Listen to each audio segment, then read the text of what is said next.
Oh, man. Yeah, it's called Seafood King at the buffet, whatever it was called. All right.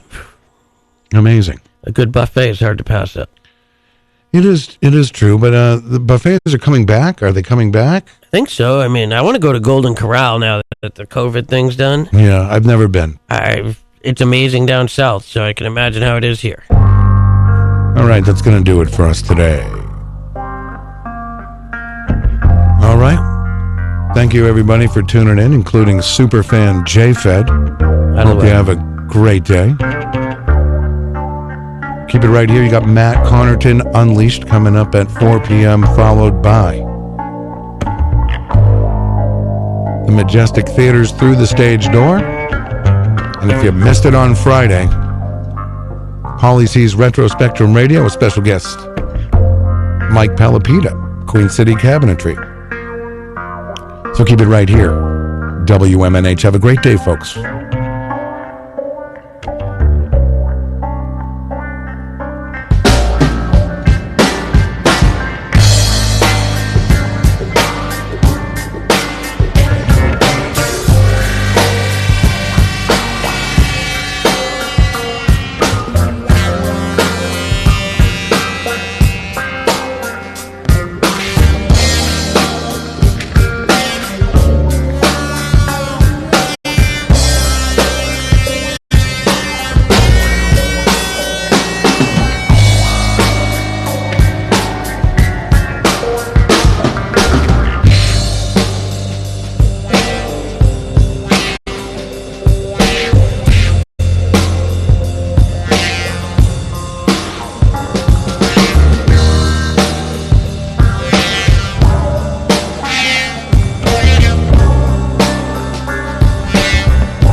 This hour on WMNH is sponsored by CGI Business Solutions, located at 5 Dartmouth Drive in Auburn.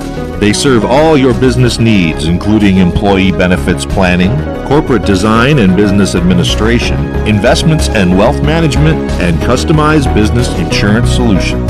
Their phone number is 866-841-4600 or on the web at cgibusinesssolutions.com. Bring your kitchen to life with Queen City Cabinetry, located at 87 Elm Street in the historic Sunbeam Mall in Manchester. Open Monday through Friday, 9 a.m. to 5:30 p.m. and Saturdays, 10 a.m. to 2 p.m. They can be reached at 603-222-2007 or on the web at queencitycabinetrynh.com. Come see the possibilities. Queen City Cabinetry, another proud sponsor of WMNH. Clemento's Pizzeria, family friendly, awesome for a date night. Clemento's Pizzeria. For delivery, call 603-782-8450. Clemento's Pizzeria, the best pizza in town. 1875 South Willow Street in Manchester, New Hampshire. Best cocktails around. Come in as friends and leave as family. Come on down to the Hop Knot at 1000 Elm Street, Manchester's premier craft beer and gourmet pretzel bar. Tell us more, Trudy. We make our dough fresh every day. We make a variety of styles of pretzels and serve craft beer, cocktails, and a few bottles of wine. We do the traditional pretzel, and we have multiple flavors for that. We also do stuffed pretzels, pretzel sandwiches, free dessert pretzels, and pretzel knots. The Hop Knot in the Brady Sullivan Plaza at 1000 Elm Street. are listening to WMNHLP, Manchester's radio, broadcasting at 95.3 megahertz frequency modulation from the top of 1000 Elm Street. Our studios are located at 1045 Elm Street and licensed to Manchester Public Television Service in Manchester, New Hampshire, USA.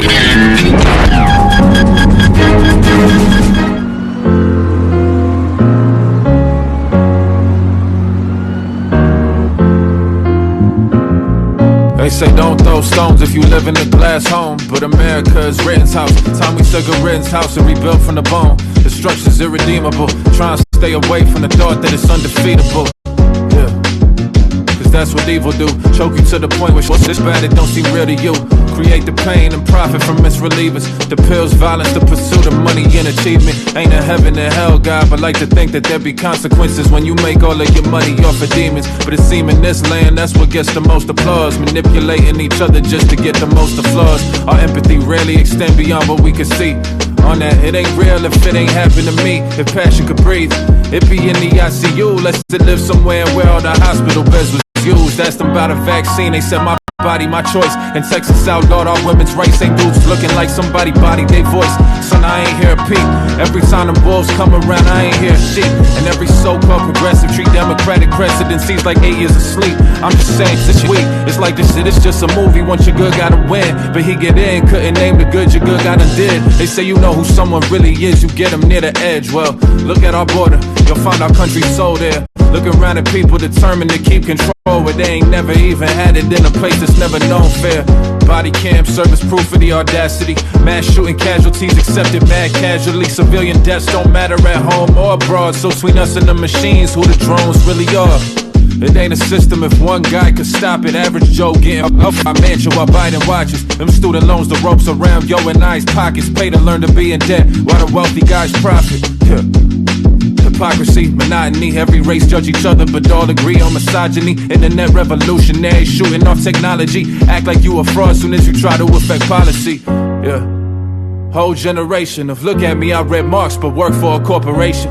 Everything performative, I ain't different. I sit on the left but got way more to give. Instead I'm taking my first, I'm not broke checks to buy throwback jerseys that we just couldn't afford as kids. My inner child trying to be glorious too. Just like you, my trauma hurts, we all damaged goods. But I'm just saying there's a lot that if we can, we should. Got us to conflate mass production with quality and fame with validation. They like if everybody ain't love it, they wouldn't make it. Nah, it's they no love it or not that you gonna take it. Cause only ego is sacred to you. Live on its flimsy branches but don't really know all of the roots of your behavior, do you? And most of corporate spokespeople, they just shit through you. People lying on toxic shit this ain't due to influence you and get paper through you. Yeah. Underneath the hatred, who you? It ain't so hard to pronounce a pronoun, dog. We ain't know then what we know now, dog. Don't even know you, focus on what you like your ass called. At the same time, acting like them changes gonna be profound when ain't a verb in sight. Cause it's amateur night, and all this shit that's turning pros nouns. More things, more stars, more rings. Lot of empty gestures. You had some values when you was young, lot of empty nesters. A lot of let's be betters, but a lot of get these checks first. A lot of attention seeking disguised as hefty efforts.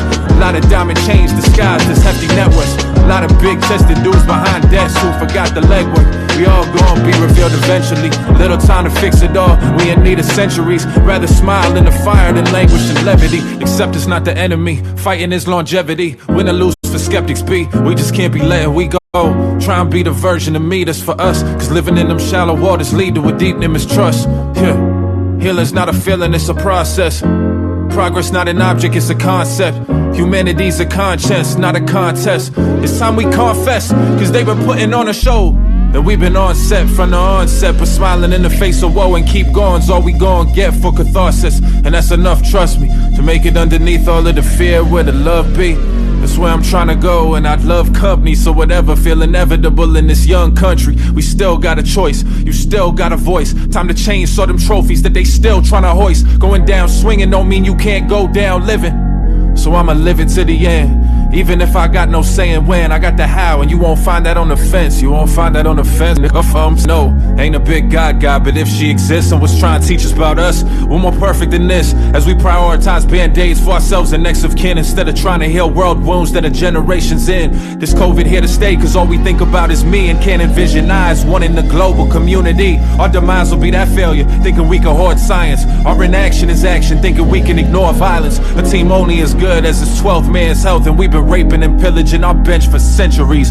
Welcome to the repercussions, possibly the ending. We finger pointing to avoid that we our own enemies. What if instead of pretending we harness that fight and that fuel to be all that we pretend to be? You'll always be waiting if you wait until you ready, B. I'm looking in the mirror like, when you gonna set you free?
Everybody, welcome. Here we go. It's that time again. Matt Connerton Unleashed. And we are live from the studios of WMNH 95.3 FM in glorious downtown Manchester, New Hampshire. Also on Comcast 97 if you are in Manchester. And hello to all of our online listeners across the nation and around the globe. You can go to my website, mattconnerton.com, for all your live streaming options, social media links, contact info, show archives, etc., etc. Today is Tuesday, February 7, 2023, and it is State of the Union Day. President Biden will be delivering his State of the Union this evening. That's why I opened with that track, by the way. That is State of the Union Part 2 from hip-hop artist Marlon Croft. I was trying to find just things I thought would be appropriate for the day. Also, I'm going to play at the top of the hour, James McMurtry. He has a song called State of the Union that was sent to me by Fred Bonig. I haven't heard from Fred in a long time, but Fred sent me that song years ago, and we played it, and I always loved it. I'm going to play that today, too. Great Americana artist, James McMurtry. So, yeah, that's what's going on with the music. I wanted to, State of the Union only happens once a year. We have to mark the occasion, I dare say. And yes, we will be discussing tonight's State of the Union with predictions and pre-analysis and pre-buttles, and everything will be pre, because, of course, the State of the Union is, when does it start? 9 p.m., I believe? This evening. It'll be a little late for President Biden, but I'm sure he'll be fine. So, so welcome everybody to the show. 603-250-6007 is the studio line if you'd like to join us today. 603-250-6007. You can also text me at 617-917-4476. I'm on social media at Matt Connerton. And of course, you can interact and opine in the Facebook live chat. But the best thing to do so that we can hear and enjoy your dulcet tones is to give me a call at 603-250-6007. Oh, I forgot to mention my email. I knew I was forgetting something. You can also email me, matt@mattconnerton.com. Lately I've been forgetting to mention my email address. I don't know why. Anyway, so here we are. It is State of the Union Day, and we have much to discuss. I do want to say hello to everybody in the Facebook live chat, though, before we get rolling. Let's see. Rocky Huber appears to be first one in and says, hi. Hello, Rocky. Also, Joe Perro, a very talented musician who's been on the show a couple of times, says, yo, Matt. Hello, Joe. Jenny, of course, is in the chat and says, shalom, peeps. Rocky Uber is asking, is this M Shizzle? Actually, it's pronounced M Sizzle, and no, that track was not M Sizzle, my hip hop alter ego. No, M Sizzle is retired. M Sizzle is when he had that feud, that beef when he was beefing with MC Hammer. That was really that took a lot out of him, and I do, even though he's my alter ego, I do refer to him in the third person. I do think of him as an entire separate entity, which probably makes me sound a little bit insane, but so be it. But yes, I think he's retired until he has a reason to come out of retirement. Maybe he'll, who knows? He might have to come out of retirement with a new diss track. Rocky also said, I think Easy G is trying to tell us something. Who is the ghost? The ghost? What ghost? The ghost in the machine? Wait, is there a ghost? Are you seeing a ghost on the screen when you're watching online on Facebook? Because that's very frightening to me. There's a ghost in here. Oh, is he saying he made Bruce disappear like a ghost? Ooh, oh my goodness. I'll tell you what, that Bruce guy, he's not only, I revealed recently, I hired that private detective to do some investigating on Bruce. Not only is he a communist, but I found out that at the assisted living facility, they actually refer to him as Comrade Bruce. Can you believe that? Jason Federson joins us in the chat room and says, good afternoon, everyone. Also known as J-Fed, as Peter White refers to him on the morning show. And Saturn, who of course is from Greensboro, North Carolina, is in the chat and says, hello there. We say good afternoon, hashtag Matt. We say, there it is. We say happy Tuesday to you, hashtag Matt. Yesterday, you had a band you've been talking to since they were on Skype. We say a rock band. Bullet to the heart, Matt Connerton. We say hashtag Matt. What is wrong with your live Facebook? It is black, we say. Oh, is it? Is it now? So it looks fine here, but Jenny was attempting to watch the morning show on the Facebook this morning, and the screen kept going black. So I don't know if that's a software issue here or if it's just Facebook being Facebook. Facebook can often be glitchy. I don't know. Here it looks perfectly fine, but if you're seeing a black screen, I don't think it's a coincidence that Jenny experienced the same thing when she tuned into the morning show this morning. So that would be my best guess. Jeff Nyan joins us in the Facebook live chat, and he says, I'm not going to read that comment, Jeff, because I'm not getting involved in any of that. You're free to post about it in the chat room. I don't care. I don't censor or police the chat room in any way, but I shan't be discussing it on the program. Crystal from the great state of Illinois joins us and says, hello, everyone. Hello, Crystal. And Jenny says, it's working fine for me now. Okay, that's good. Yeah, Rocky says, we don't talk about that here, but you can PM me. All righty. Very good. Very good. Well, again, the number is 603-250-6007, 603-250-6007. If you would like to join me on the studio line. Let's see. Well, tonight is, by the way, before we get into what I really want to talk about, which is the State of the Union, I did see something right before going on the air that Kim Jong-un, apparently after having disappeared for 36 days, no one had seen him, no one had heard from him, at least publicly, of course. He finally has emerged and I guess is telling the citizenry in North Korea, the people of North Korea, prepare for war. That sounds a little ominous. I don't know what that means. Hopefully nothing. There is a long tradition of saber rattling, both from Kim Jong-un and his deceased father, Kim Jong-il. They both like to hint that they might be launching an attack at some point, and they so far have not done so. So we hope that holds. This is what I wanted to get into, though, of course, because like I said, it is the State of the Union. Tonight, President Biden will be will be giving the State of the Union address, the speech to the joint session of Congress. And I have thoughts, and of course, later in the week, we'll have to come back and talk about what actually happened. But I have something from NPR.org here. It's a pretty comprehensive list. I was looking for something. Here's what I want to do. Here's what I envisioned for today's program. And of course, I would love plenty of interaction from the audience on this too, and your thoughts as we go, be it in the chat or, of course, on the phone.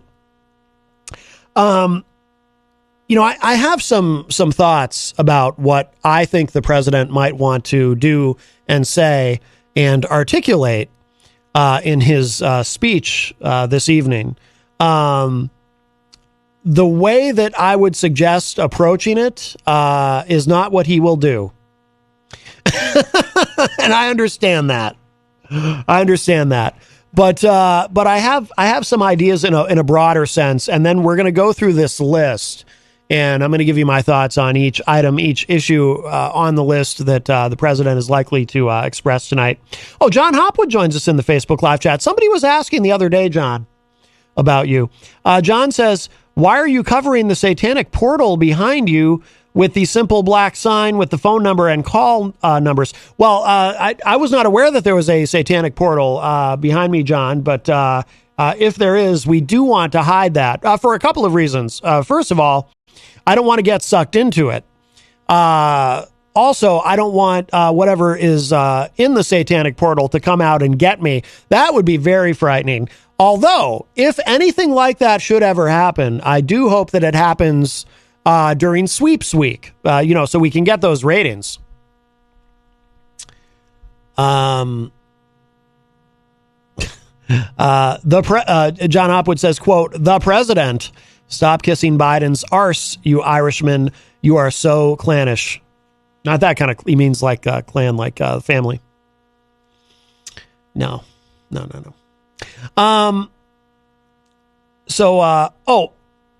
Also too, the other thing, since we're talking about the satanic portal, that reminds me, and why that reminds me of this, I have no idea. Before we go any further, do you love me? Meatloaf, anybody? John Hopwood says, that the impenetrable wall with the fourth dimension was erected by our former president. Yes, so, well, of course, duh. I got here today. We should mention this, too. I meant to acknowledge this right at the top, and it slipped my mind. I got so wrapped up in the chat room. There was an envelope here. The return address on the envelope simply says EZG. So I think what happened is with this, EZG decided to mail this to the station, but instead of putting a full address, he assumed a full return address. He assumed that, because of his fame and notoriety, and look, let's be honest, EZG, he is truly a national treasure. I think he just assumed he could just put EZG and people would know where to find him. But this is addressed to the station here, and it says, attention, Matt and Jenny. So now I have not opened this envelope yet, so I'm going to open it now, live on the air, since it is addressed to Jenny and I, and we'll see what's in it. And I hope it's nothing embarrassing. Let's see. It's a card of some sort. It looks like it looks like some holiday thing, but with an anime character or something. It says, we are meant to be, mint as in mint. And on the back, it says, to Matt, Jenny from EZG, Happy Valentine's Day. Very nice. Very nice. Now, I am very puzzled by this card, though. This is very strange because it says Happy Valentine's Day on it. And here, for those of you watching online, too, I'll try to hold it up for the camera. So it says Happy Valentine's Day. But then on the other side, it has a picture that clearly is evocative of the Christmas holiday season. So it's a little bit of a mixed message there, and I'm very confused, but still grateful and appreciative. Thank you so much, EZG. That's very kind. All right. going to we are meant to be. That's okay. Very good. Very good. It's like it's a pun. Jenny says, I think it is super sweet. Thank you. Yes, thank you, Easy. And Saturn says, we say that we need a new president better than Biden. We say #Matt, and we wish President Biden would do something about a cure. Yes. John Hopwood says, wasn't St. Valentine an emissary of Satan? The Valentine's Day heart clearly is the profile of the oh my goodness. Oh no. Well, that's, you might be onto something there, sir. But we will grab this call. Hi, welcome to Matt Connerton Unleashed. Who's this? It's not President Biden. No, it certainly is not. Is this Dave Ridley? Yeah. Oh! Hey, what's up, Dave? Little of this, little of that. I have some New Hampshire news if you want it. Oh, sure. We talked a little bit before about deplatforming and the library case in New Hampshire. I don't remember. Please refresh. LBRY library. It's like an alternative to YouTube. It's based in New Hampshire. Yes. But didn't that become? Isn't that the one that became Odyssey? It's a little bit complicated. Odyssey is their daughter company, basically. Yeah. Okay. Initially, I think it was just library. Oh, okay. But Odyssey is a lot more like YouTube than library, even. Yeah, I actually have an Odyssey account. I stopped using it because I found it to be not particularly user-friendly. But although they may have changed it. I mean, that was like a year or two ago. But yeah, okay. Yeah, it works well for watching videos, not so much for uploading them. I mean, It's easy to upload, but no one sees them. So it's great. It's a good censorship-resistant platform, and so is library. Okay. But anyway, there's always this claim when you complain about deplatforming. They say, well, it's a private company. YouTube's a private company. It's okay if they have crazy rules because it's their property. And that's a legit argument until you get to the point where someone tries to compete with YouTube and we find out what happens to them. You know what? So what happened to the library is the feds came and shook them down for $2 million. They said, you should have registered with the Securities and Exchange Commission. So they've been in court all month. But why was library targeted? Because there are other sites that are also an alternative to YouTube that don't run into any trouble. Rumble, which seems to be moderately successful. And there's also BitChute. I put my content on both of those because I have my own issues with YouTube, even though I don't violate the rules, but they think that I do. So what? Same as me. Yeah. So why did the feds target library? So library, of course, a library wasn't targeted initially. They did function for years, kind of like BitChute and Rumble without trouble. But eventually, the feds claimed that, so library released a cryptocurrency called the LBC, the library coin. Mm-hmm. And it was designed to function sort of in their ecosystem. So like you could send LBC to people for having a video that you liked, or you could pay more LBC to get more people seeing your video, stuff like that. They're experimenting with how you could leverage a new crypto token into a new YouTube type system, if that makes sense.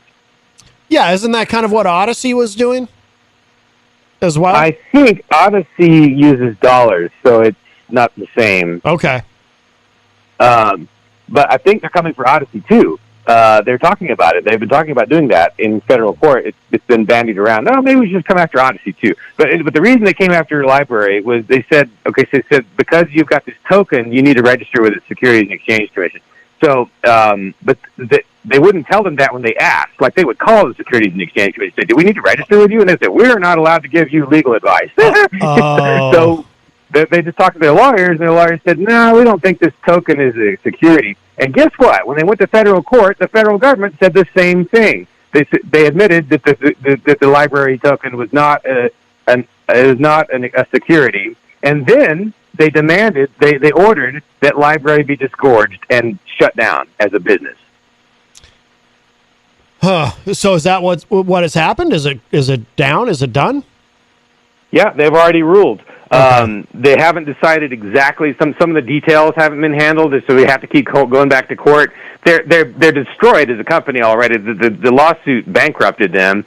They don't have anyone, like if the government ordered them to come up with some new information, they don't have any people left who can go into the archives and hunt down the files and bring it to the feds.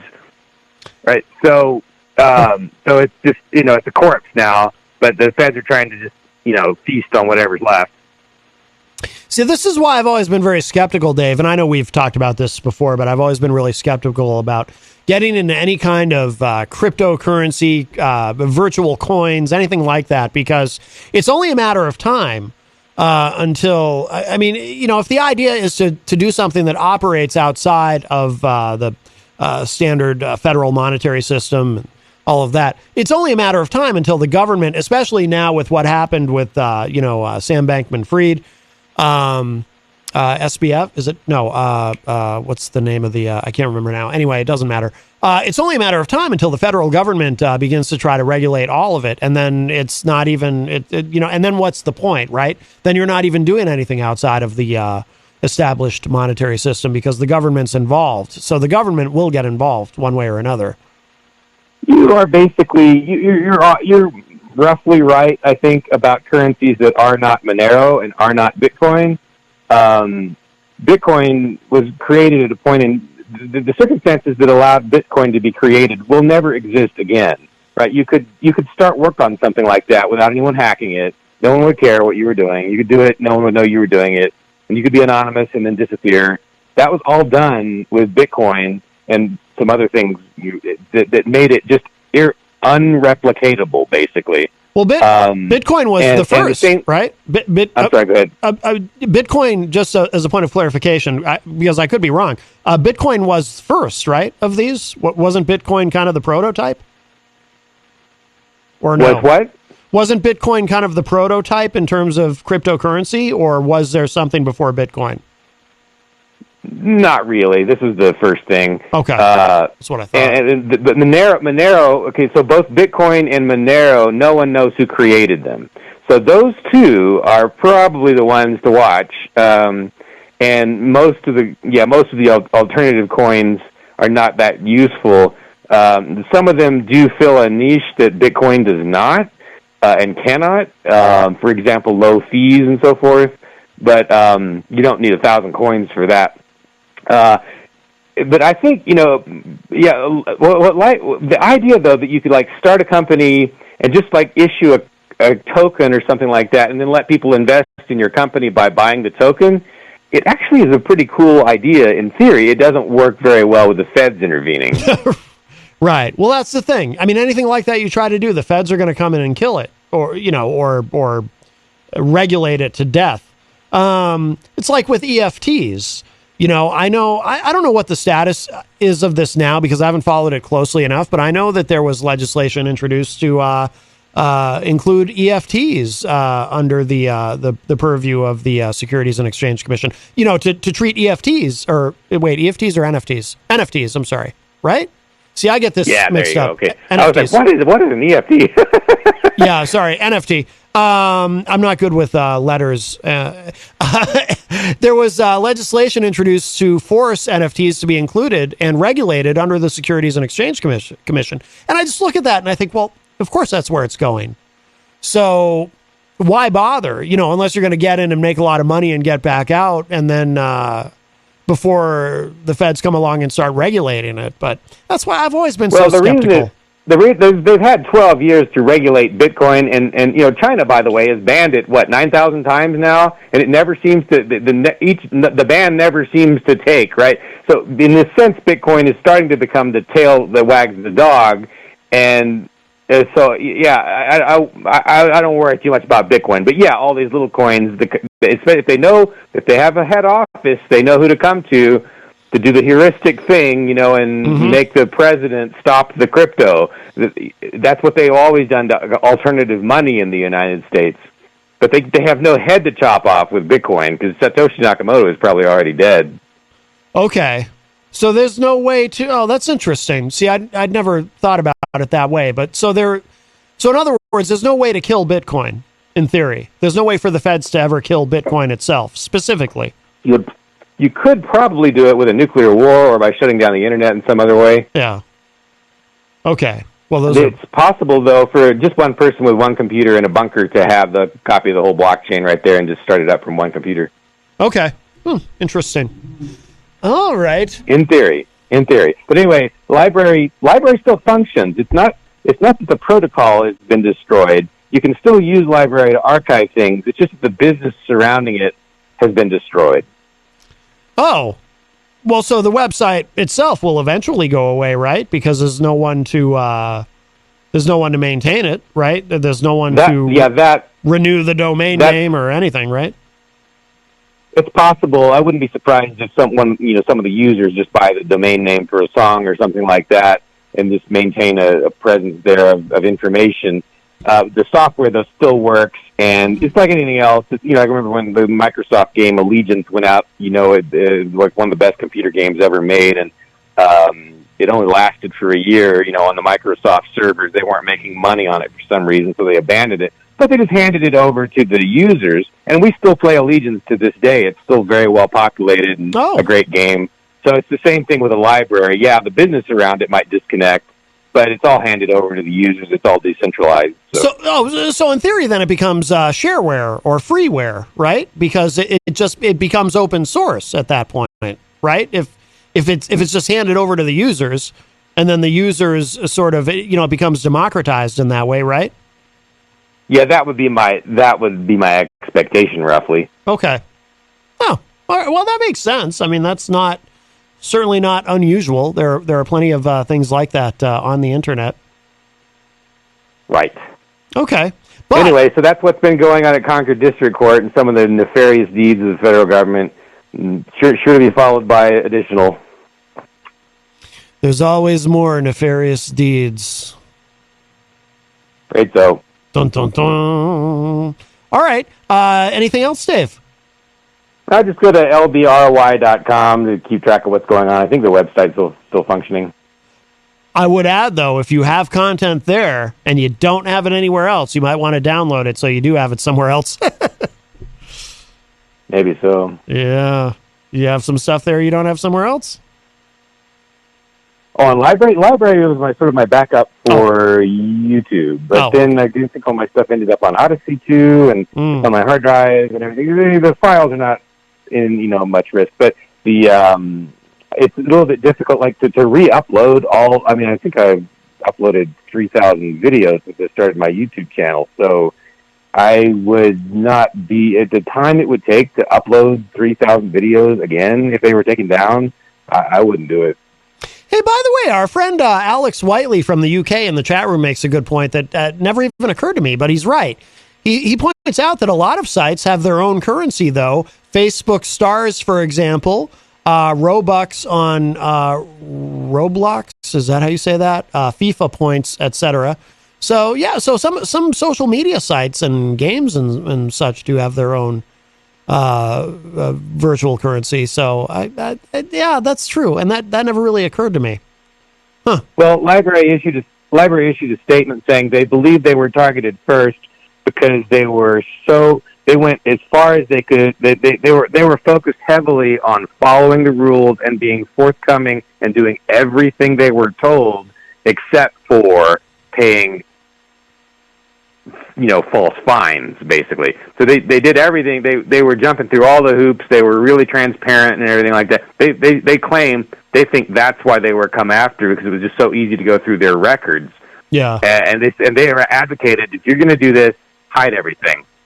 Oh, okay. Oh, by the way, Dave, a little off topic, but Rocky Huber in the chat room is asking, if Dave Ridley has his way and New Hampshire succeeds in leaving the union, which would be seceding, will we still be first in the nation for the primary? I would assume not, because we won't be part of the United States at that point. Correct, Dave? There would be, I assume there'd be no primary, but they're already trying to stop us from being first. That's been a big topic on this show, yes, and I'm furious. I say to the DNC, I say, you can't take this away from us. It's all we have. I mean, Dave, it's every 4 years, it's the one time every 4 years where the entire rest of the country points to the Northeast and says, oh yeah, New Hampshire, that's a place. You know? Yeah. Well, I don't know. I think of New Hampshire as sort of the United States' second capital or America's second capital or whatnot. It's just this place you can talk about what's going on there, and it is of international interest in many cases, just because it's so unique. I like that. Yes. You know, it's undercovered. Mm-hmm. You know, more. You could send a lot of reporters and media hounds to New Hampshire and get a lot of really interesting stories. But for some reason, it doesn't really happen. We do have some colorful characters here, don't we? We have you and me. Well, yes, but there are some very colorful characters, much more colorful than you and I. But although you're pretty colorful, like with the whole Bitcoin Gandhi thing, and you actually became a character with that. Just one color there. True. All right, Dave, do you want to plug anything before you go? Ridley Report or NH Exit or any of that? Yeah, nhexit.us. I should start singing that. I should make a song for nhexit.us. I like something that rhymes with as. Yeah, that's a tough one when you get into the rhyming. So maybe you just need the nhexit.us part, and maybe you don't need anything other than that. Like, Liberty Mutual, their jingle. It's just liberty, liberty, liberty, liberty. It's something simple. You don't have to overthink it. It just needs to be really catchy and get stuck in your brain, Yeah, overthinking, that's definitely something I don't do. You'll come up with something. All right, Dave, thank you so much for the call. I appreciate it. All right, thanks, Matt. All right, bye-bye. All right, that was our friend Dave Ridley, and that does open up a line for you, 603-250-6007, 603-250-6007. Miriam Banish joins us in the Facebook live chat. Hello, Miriam. So we'll circle back. Crystal says, colorful New Hampshire character. The guy that runs for office that wears the boot on his head. I forget his name. That is Vermin Supreme. I've interviewed Vermin Supreme many times over the years, actually, on this program. John Hopwood has interviewed him as well. We love Vermin Supreme, and I do support his platform. I like the idea of. I personally wouldn't want my own pony, but I do like the idea of the government distributing toothbrushes to everyone. Dental hygiene is important. Of course, it's easy for me to say. I don't know if I've ever mentioned this before on the air, but I've never even had a cavity. But yes, 603-250-6007, 603-250-6007. So if you are just joining us, of course, tonight is a big night. President Biden will give his State of the Union address to a joint session of Congress. And I've got this article here from NPR. Here are the key issues to watch for in Biden's State of the Union. And I was starting to say before that I have some ideas of how the president should go about his speech, but I don't believe that he will actually do what I think would be the smart thing. And here's what I mean by that. He's a creature of Washington, and he'll give the standard presidential State of the Union address. But I would do this. So if I were President Biden, I would front load the speech with every single thing that the Biden administration has accomplished. Now, this is subjective depending on how you think about it, because, if you're a supporter of Biden, that might sound good. If you're not a supporter of Biden, that doesn't sound good, because obviously, if you don't support his agenda, you don't want him to have accomplished anything. But the reason I bring this up is so there's a narrative out there, and there's polling data that shows this too, that in terms of what Americans generally believe and what their perception is, that the Biden administration really hasn't accomplished much. It's not true. And I don't say this to defend Biden. I'm just trying to give an objective and dispassionate political analysis here, but I'm just telling you factually, if you look legislatively, there actually has been quite a bit that has passed, quite a bit of law that has passed legislation during the Biden administration thus far. So, again, you know, it may not be, if you're not a supporter of the president, then it may not be productive in a way that you would like. You might see some of these things as harmful. And if you are a supporter, you might see them as positive. But regardless of whether you oppose or support him, you may not realize, we could go through a list of things, but there actually has been quite a bit. It has been a productive administration, a very productive administration historically at this point in the president's term. But as I have discussed many times on the show, Democrats, the flaw that, and it seems to get worse over time, but it's not a new problem for Democrats. Democrats, in my view, generally are very, very poor at messaging. And they're very poor at, branding and marketing, which, of course, is a big part of politics. Republicans are much more effective at that. Now, myself ideologically, if you've listened to the show for any span of time, you probably tell that, my personal political beliefs and ideological proclivities, if you will, are more with the Democrats than with Republicans. But again, just looking at it in terms of messaging, I can tell you the Republicans are far more effective. So the Democrats have this problem where they advocate for policies that they can't effectively explain, even though, I can look at something and say, well, here's a policy that I agree with, or maybe agree with, maybe I'm agnostic on that particular issue, like student debt relief would be a great example. Student debt relief, I see both sides of the issue. So I haven't taken a firm position myself on that issue, right? So I've remained agnostic on it. I'm sympathetic to both sides of the argument with student debt relief, and I don't want to get sidetracked with it, but look at what an incredible, and by the way, it's probably not even going to happen now. It's been struck down by the courts, and it's kind of in limbo at the moment. But look at the way Democrats sell student debt relief to people who are skeptical about it. They don't. They just don't. They don't even bother because they can't put the words together. This is a perfect example, by the way, in my view, of how, well, I don't know, perfect. There's probably better examples, actually. But this, I think, is a very effective example of how Democrats are terrible at messaging. So, I'll give you one example of this example. So, Elizabeth Warren, I see Elizabeth Warren on one of the, she did some sort of an event somewhere where she's taking questions, some press event, and someone stands up and asks her, Elizabeth Warren, obviously a big supporter of student debt relief. She wanted to go even bigger with it, as did Bernie.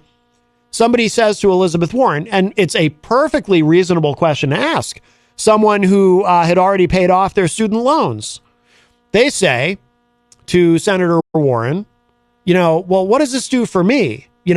I had to bust my hump to not only get through school, but, I racked up this student debt, and then I had to work really hard to pay off that debt. And I finally paid it off. I just paid it off. And now you're telling me all these people after me who weren't able to pay off their debt, well, they're just going to get their debt forgiven. What does that do for me? Again, perfectly reasonable to feel that way. I'm going to tell you what the answer to that question is. See, this is what Democrats fail at. Because there's another issue I'm thinking of very specifically where you could apply this to.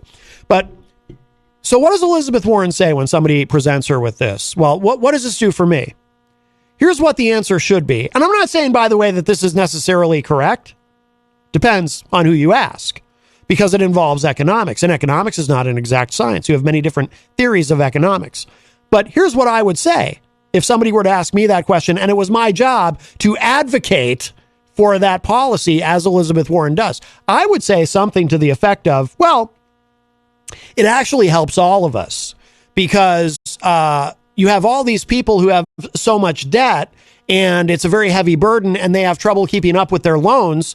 So if you remove that burden, You free up that money, and then all of those individuals have more disposable income to spend in the economy because they're not putting it toward their loans. So they're out there actually spending that money. Maybe they're buying homes. Maybe they're spending money on entertainment and travel and whatnot, vacations, whatever it is, right? But they're spending that money, putting it back into the economy. And the more money you have circulating in the economy, the better the economy does. You know, it's the high tide raises all ships theory. If you put that money back into the economy and the money is circulating more effectively, that helps everybody. So that's how it helps you. It might not help you directly, but it certainly helps you indirectly because you put that money back into the economy instead of tying it up in all this student loan debt. And it has a stimulative effect. It stimulates the economy, and that helps all of us. That's how you sell it. Again, you might not believe a word of what I just said. I don't know if I even believe it. I mean, I do believe in that basic economic principle that you stimulate the economy by, you know, if you can free up disposable income for people, that money circulates. I mean, I think that's generally, most economists would tell you that's basically true. My larger point that I made in this case, when we're talking about student debt, I don't know if it holds up. And if you already don't believe in student debt forgiveness, what I just said probably does not convince you. But here's the thing. At least I tried. I just gave you the best argument that I know of. Okay? And I think I presented it okay. But what does Elizabeth Warren do? Right? And again, not just her, any Democrat I've ever seen asked this question. But what does Elizabeth Warren do in that specific event that I'm thinking about? When this guy says, well, what does this do for me? I already paid off my loans. Well, you know, what do I get from this?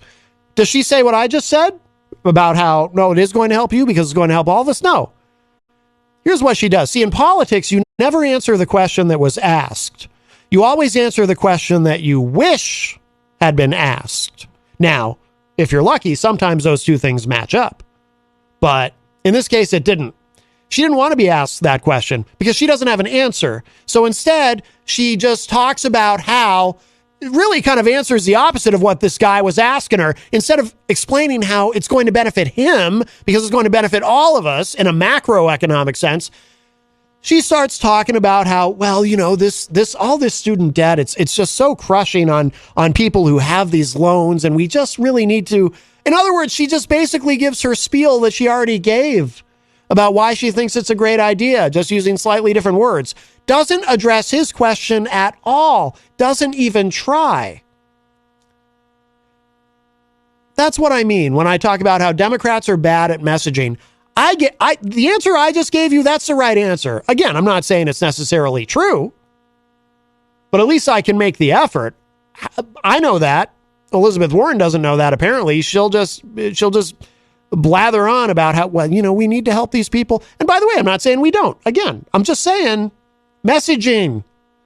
Democrats are so bad at this. Democrats are so bad at this that when Bill Clinton was elected president, they used to call him the explainer-in-chief. Why?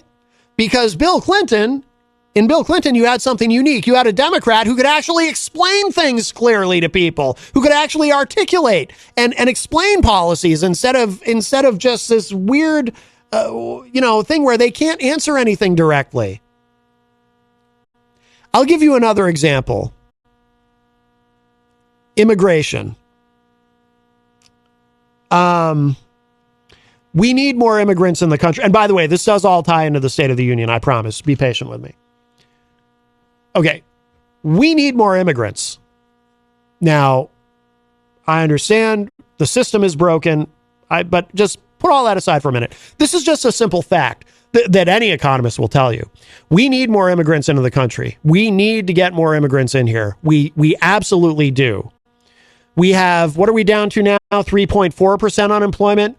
There's something like 10 million jobs open currently in the United States. Nobody can find enough help. We absolutely need more immigrants in the country. One way or another, we got to fix this so we can get, yes, we want them here legally, but we got to fix it. We got to do some streamlining. We got to figure this out because we need immigrants. And there's a simple economic argument to be made. Birth rates are plummeting. Baby boomers are retiring or have retired. Actually, at this point, many of them have, maybe most of them have retired. We don't have younger people coming up to fill those jobs. The jobs apocalypse that some said was coming because of automation, that hasn't happened yet. That will happen eventually, but I think it's farther off than people like Andrew Yang, for example, say that it is, clearly, because it hasn't happened yet. We need people to do these jobs. We need people in the country. The population is not growing fast enough to keep up with the economic demands. Plus, you bring people into the country, they contribute to the tax base. So you have people paying into the system. And by the way, I always say, too, to anybody who says, oh, these immigrants, they come in here and they don't pay taxes. Of course they pay taxes. Of course they contribute to the economy. You cannot participate in the American economy or any economy without contributing to it. You're spending money. You're paying taxes. Even if you're not paying federal income tax because you're working for somebody under the table for cash, you're still paying taxes somehow. If you're in, most states have sales tax, or a meal tax, if you're paying rent, you're helping to pay your landlord's mortgage effectively. You're paying in. You're contributing to the economy, right? We need more people contributing to the economy. We need more people to take these jobs. No one can find enough help. It is a problem. It is a serious problem, and it's only going to get worse. So we need to get more people into the country. I hear very few Democrats saying what I just said. I'm just giving you a simple but factual argument. But again, Democrats are bad at messaging, so they don't say that. They don't make the simple economic argument, not most of the time. Some that are really sharp and particularly good, who's a standout in terms of actually being able to articulate policy is Pete Buttigieg, Secretary of Transportation. That's why they send him around. He pops up on MSNBC, he pops up on CNN. They even send him to Fox. He's this administration's designated liaison to make appearances on Fox News because he's like I would say maybe at a Bill Clinton level in terms of his ability to actually articulate and explain things. So he's very good at that. So he'll make that argument. He'll explain it to you. Yeah, we need to be pro-immigrant. We need to get people into the country to do these jobs and to be contributing to the American economy and to the tax base because birth rates are continuing to drop. And it's a problem. It is causing a problem economically. We're seeing it in other countries more severely than we're seeing it here, but it's going to be a problem here. I mean, it is a problem here. It's going to really start to show up soon. But they don't make that argument. No, they talk about, we have to help refugees and, and we have to be humane. All these sort of almost, I don't want to say esoteric, but here's the thing. It's just like what I said with student debt. If you want to convince somebody that student debt forgiveness is a good thing and they don't want to hear it because they don't see how it benefits them, make the case for how it benefits them. Same with immigration. If you're dealing with someone who doesn't want immigration, and, I know a lot of people just say, well, I like immigration. I just don't want illegal immigration. I want legal immigration. Great. Then you need to convince them that we need to make immigration easier legally. Right? But, and sometimes you'll run into people who they'll tell you that, well, no, I'm pro legal immigration, but then they don't want to make the system easier. Well, then it's like, well, if we make it easier, then we're just going to be letting in all these terrorists or something.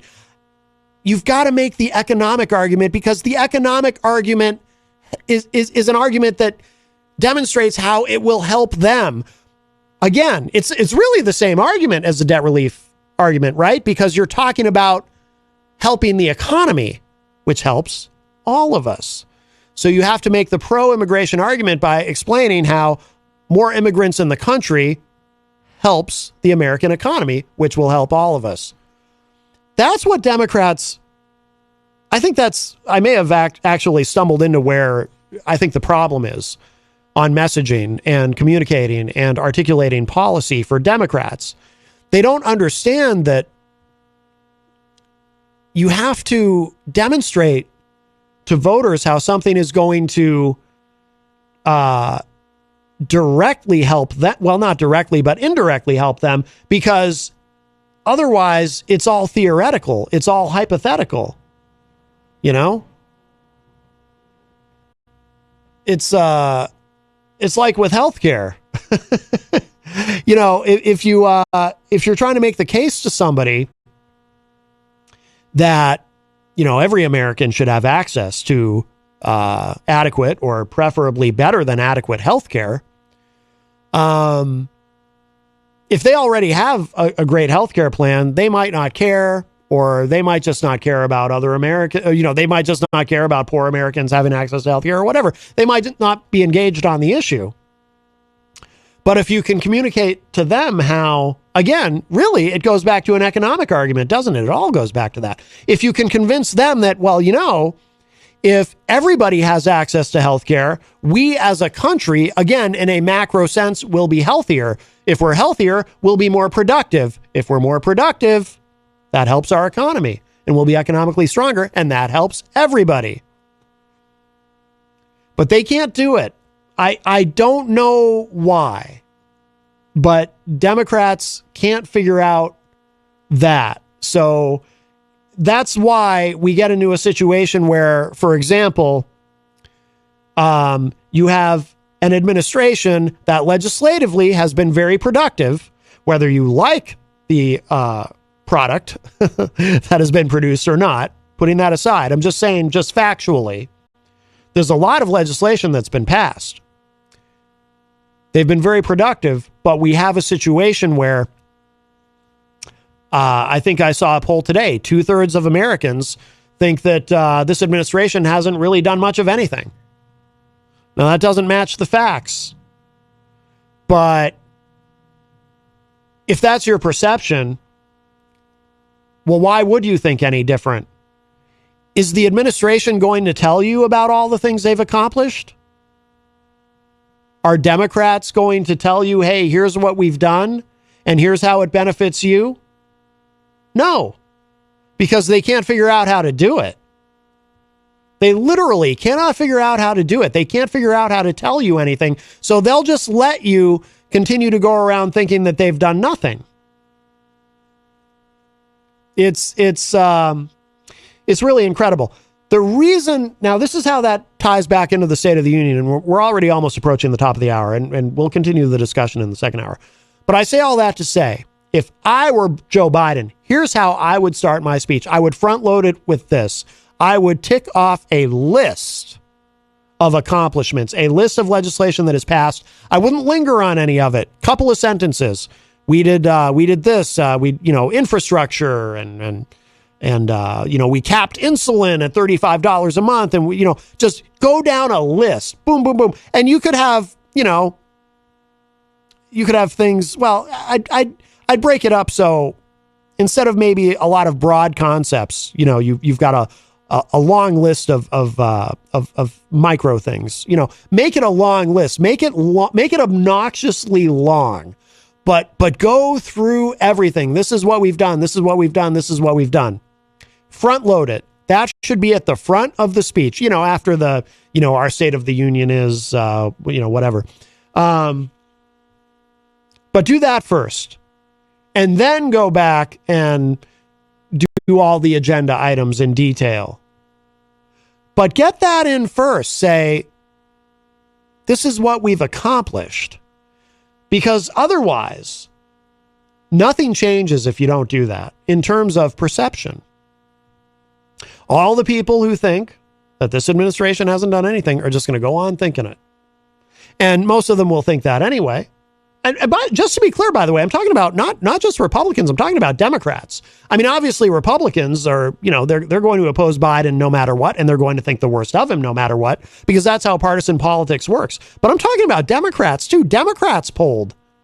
They think this is a do-nothing administration. It's really stunning. Again, it's not, because who's going to tell them? The people who need to tell them can't find the words. They can't put the words in the right order. They just can't. I don't know why.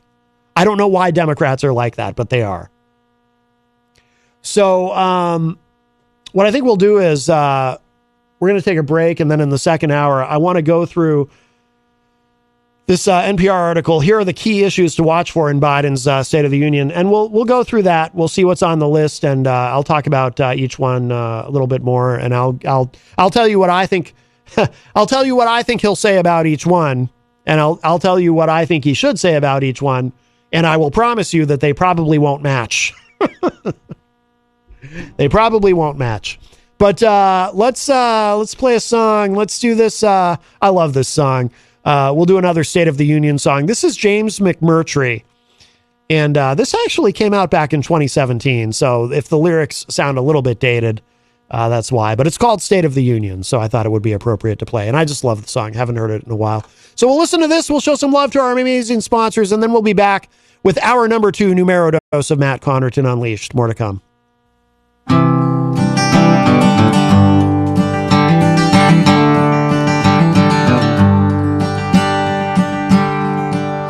My brother's a fascist, lives in Palacios, fishes the pier every night. He holsters his Glock in a double retention. He smokes while he waits for a bite. He don't like the Muslims, he don't like the Jews. He don't like the blacks and he don't trust the news. He hates the Hispanics and alternate views. He'll tell you it's tough to be white. My sister's a Christian, she likes to go fishing. She don't mind my brother at all. He puts her on redfish and flounder and trout, and they tear up the flats in the fall. She gets back to Dallas all sunburnt and sour, worn out from slinging plugs hour after hour, seeing spots when she closes her eyes in the shower. She don't see a conflict at all. It's the State of the Union, I guess. It's always been iffy at best. We're all in the family, the cursed and the blessed. It's the State of the Union, I guess. We're all in the family, the cursed and the blessed. It's the State of the Union, I guess.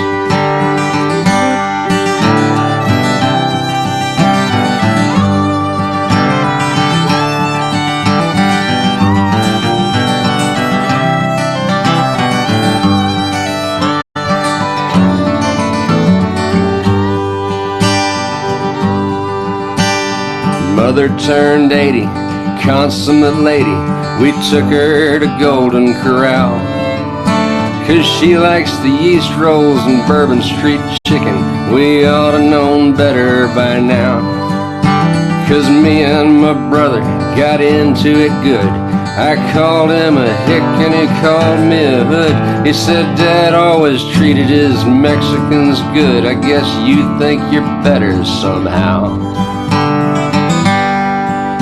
Yeah, you think you're better, cardigan sweater, snowflake if ever there was. You think you're so cool 'cause you did good in school. You got whipped every day on the bus. Sister lit out for the shouting got worse. Went to Wednesday night prayer at the New Christian Church with a cross on her neck and a 9 in her purse. She might be the wisest of us. It's the State of the Union, I guess. We're all in a hell of a mess. We're all in the family, the cursed and the blessed. It's the State of the Union, I guess. It's the State of the Union, I say. Christmas dinner might be hell to pay. So how about them cowboys and have a blessed day? It's the State of the Union, I say. It's the State of the Union, I guess. It's always been iffy at best. We'll do all we're able with what we got left. It's the State of the Union, I guess. We'll do all we're able with what we got left. It's the State of the Union, I guess.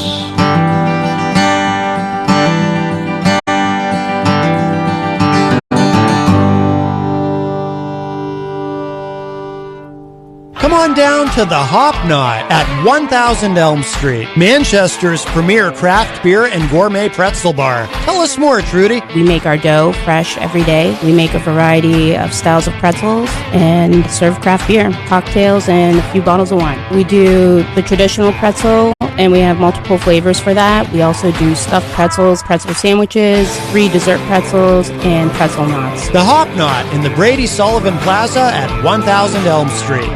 Bring your kitchen to life with Queen City Cabinetry, located at 87 Elm Street in the historic Sunbeam Mall in Manchester.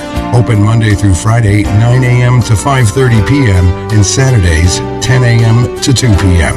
They can be reached at 603-222-2007 or on the web at queencitycabinetrynh.com. Come see the possibilities. Queen City Cabinetry, another proud sponsor of WMNH.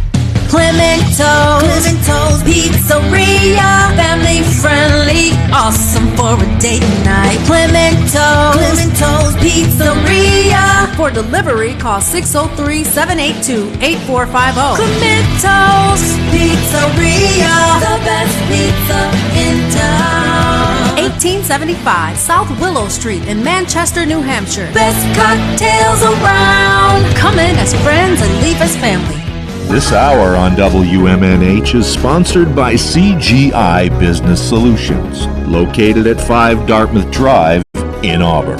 They serve all your business needs, including employee benefits planning, corporate design and business administration, investments and wealth management, and customized business insurance solutions.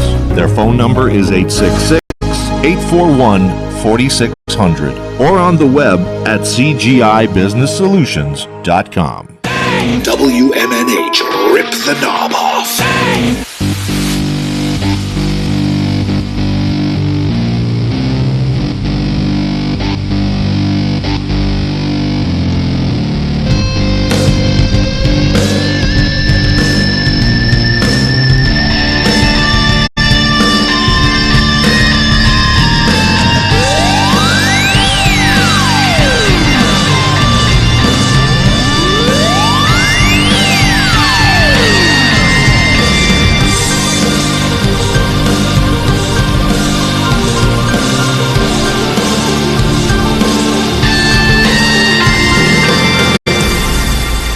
Hello, everybody. Welcome back to hour number 2, numero dos of Matt Connerton Unleashed. And we are live from the studios of WMNH 95.3 FM in glorious downtown Manchester, New Hampshire. Also on Comcast 97 if you're in Manchester. And hello to all of our online listeners across the nation and around the globe. You can go to my website, mattconnerton.com, for all of your live streaming options, social media links, contact info, show archives, etc., etc. Today is Tuesday, February 7, 2023. By the way, tomorrow on the show, we've got a busy show. Jessica, our friend who is a tenants' rights activist, will be joining us again. She was on the show once before and shared a lot of great insight and information with us. And I think there might be one or two other folks with her. So we'll see tomorrow. That should be very interesting. That'll be in the first hour. And then in the second hour tomorrow, we have a musical guest. We will be joined once again by the band Infinity Vein. I think they're from Texas, if I remember correctly. But they will be Skyping in, and looking forward to that. They've got some new music. So that will be tomorrow on the program. Jenny's been doing a great job with these musical guests. And, I want to have a goal. I want to make this, we're going to make this, I think, this program, the go-to for independent and unsigned artists who want to be interviewed and have a real discussion, more than beyond the standard sort of 5 or 10 minute radio interview where it's, hi, welcome to the show. And here, let me ask you this list of generic questions. And then, okay, thanks for calling. Here's the new single, and bye. because I love talking to musicians and actually all kinds of creative people. But there's something rejuvenating about interviewing musicians, and so we're doing more of that.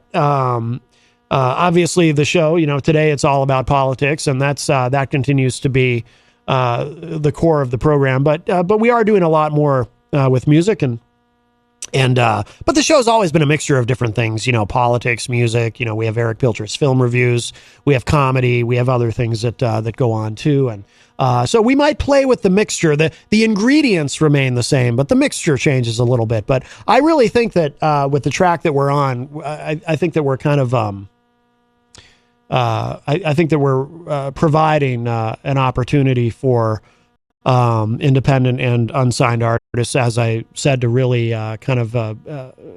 get a chance to have a long form discussion where there aren't probably too many terrestrial radio stations in the United States where you can do that outside of, college radio, I suppose. There's a lot of exciting things that go on at college radio. We were talking yesterday briefly with my dad about, he lives on the seacoast here in New Hampshire, and he listens to WUNH quite a bit, the big college station at the University of New Hampshire, and a lot of exciting programming there and great music. And there's a lot. There's it's a really great station is WERS.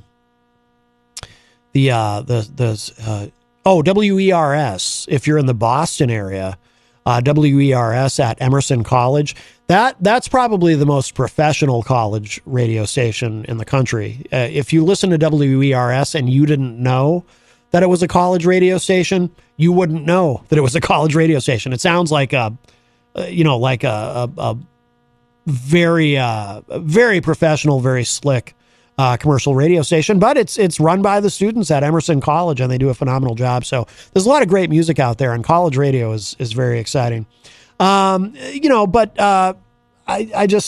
think we're going in a really good direction in terms of bringing all these musical guests on, and I'm loving it. It's like I said, it's rejuvenating. I love talking about politics, and that won't change. That'll never change. I'm a political junkie. I always have been.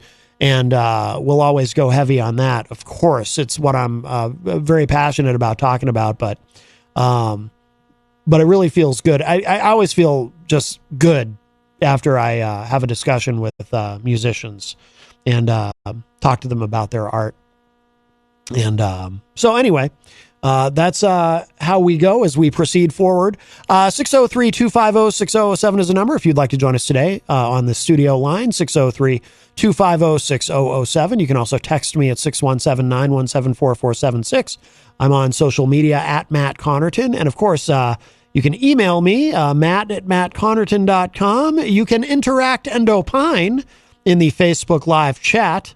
But the best thing to do, of course, so that we can hear and enjoy your dulcet tones, is to give us a call at 603-250-6007. Paulie C. Joins us in the chat room. Paulie C., of course, from Retro Spectrum Radio with Paulie C., Friday nights from 8 to 11 p.m. He says, hello, all.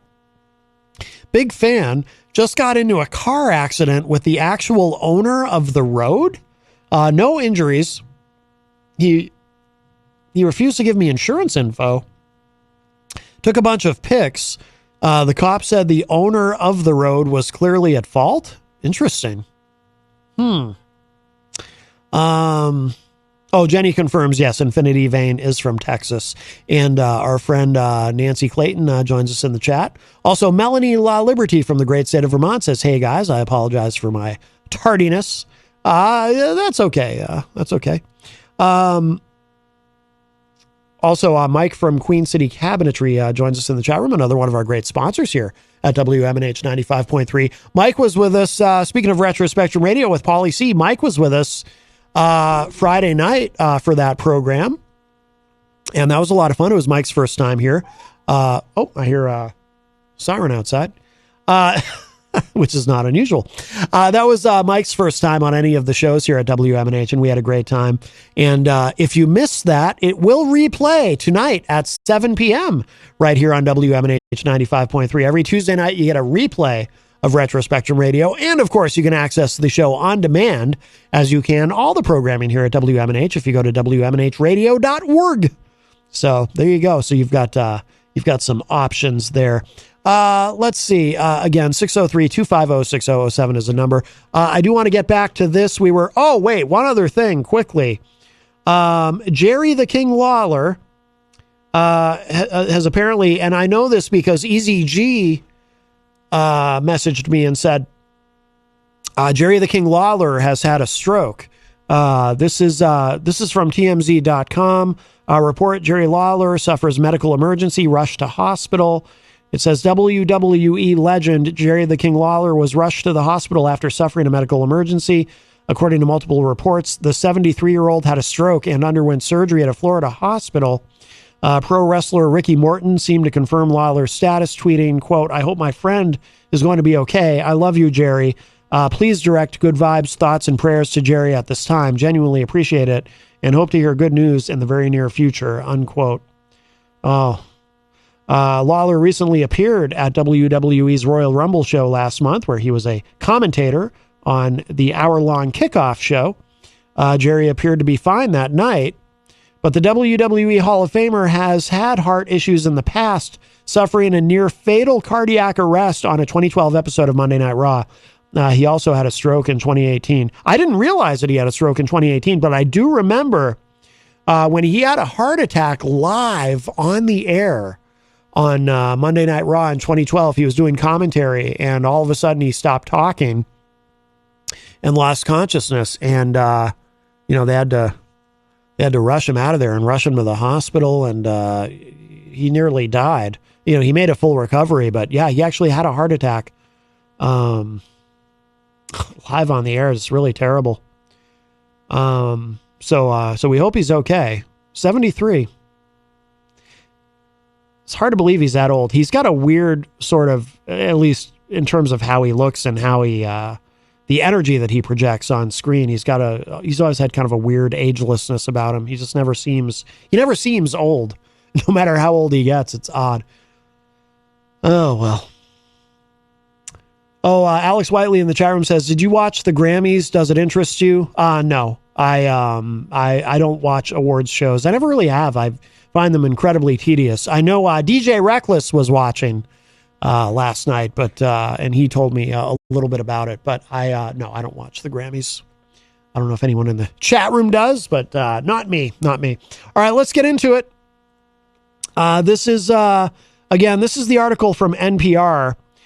Key issues. Here are the key issues to watch for in Biden's State of the Union address. It says here, the State of the Union represents a chance for the president to address the nation on where he thinks the country stands, where it is headed, and what his priorities are ahead of an expected announcement that he will officially run for re-election. Yeah, he still hasn't announced.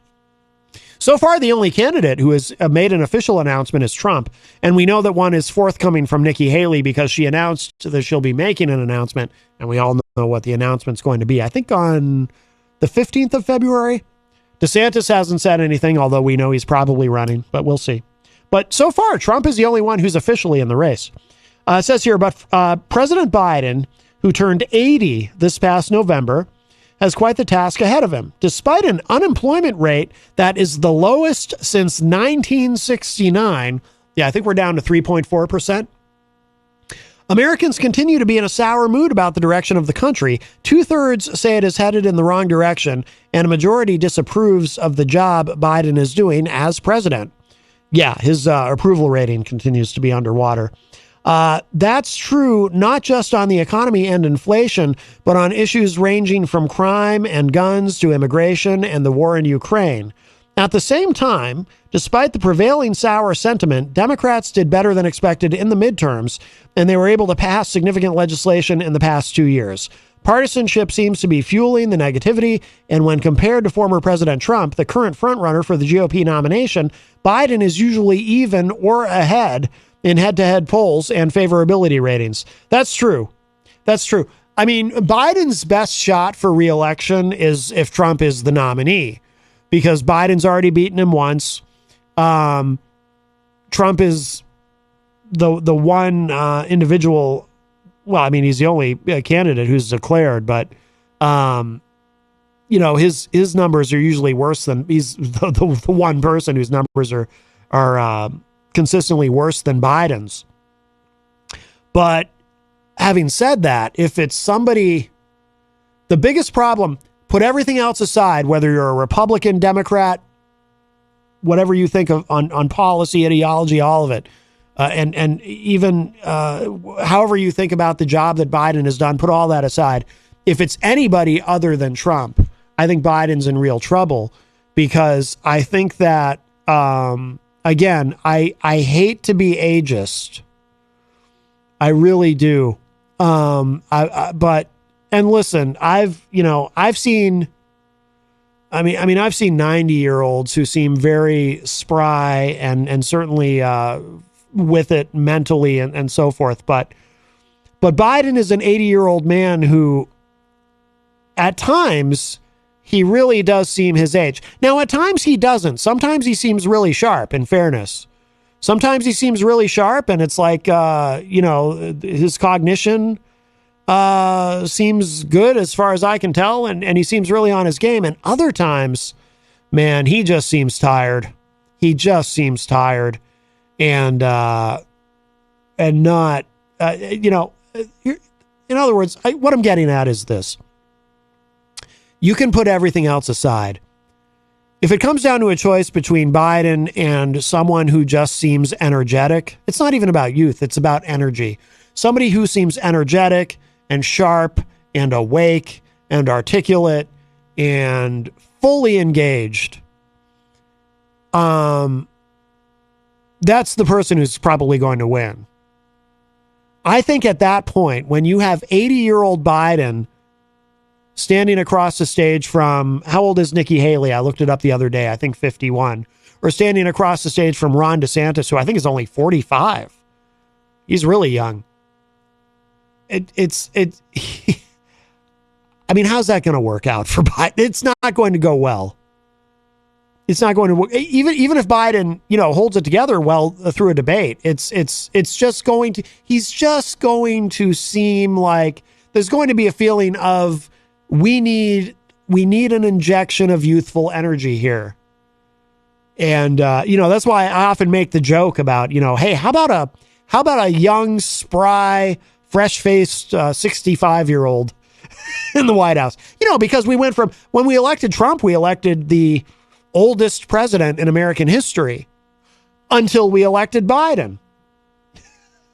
Right? It's like, are we just going to keep going older? No, obviously. And again, I don't mean to be ageist, but I think that there's just a lot of people who, if they see somebody young and energetic and youthful, and because that's going to make people feel like, okay, this person is the future, right? This person is the future of the country, this prospective leader. And this 80-year-old man is the past, right? That's just how it's going to seem. That's how it's going to look. Everything else goes out the window at that point. I really believe that. I could be wrong. And a lot of people probably think I am wrong when I say that. But I really believe that will become the most dominant thing. In 2008, you had Barack Obama, who, mid-40s, I think, versus John McCain, who, if John McCain had won, he would have been, again, older than Ronald Reagan was. He would have been the oldest president ever elected. And there are a lot of reasons we could discuss why I think Obama was able to defeat John McCain. But I think one of them, again, had to do with age. I think people looked at McCain as kind of the old guard. And a lot of Democrats liked John McCain, too. Not just Republicans. A lot of Democrats liked John McCain because they saw that he was willing to work in a bipartisan way. And remember, this was 2008. This was before Trump came along and said McCain wasn't a war hero. And then almost every Republican in the country said, oh, Trump doesn't like McCain? Oh, well, I guess now we all don't like McCain. And the next thing you know, Fox News is talking about how McCain is actually the worst person on earth. But prior to that, he was a war hero. So anyway, in 2008, McCain was revered and respected. But he was old. Here you've got Barack Obama. He's young. He's energetic. He's the future. See, that's the thing. Future versus past, people are, I mean, come on. The future's the future. You can't. Well, I mean, I guess we can go backward because in terms of age, we just keep electing older and older people, but that can't hold. That can't hold. And I'm not sure it holds past this election. Again, if it's anybody other than Trump on the Republican side, I think Biden's in for a very rough time.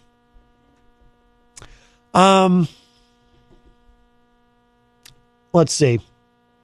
So again, getting back to this regarding the State of the Union tonight.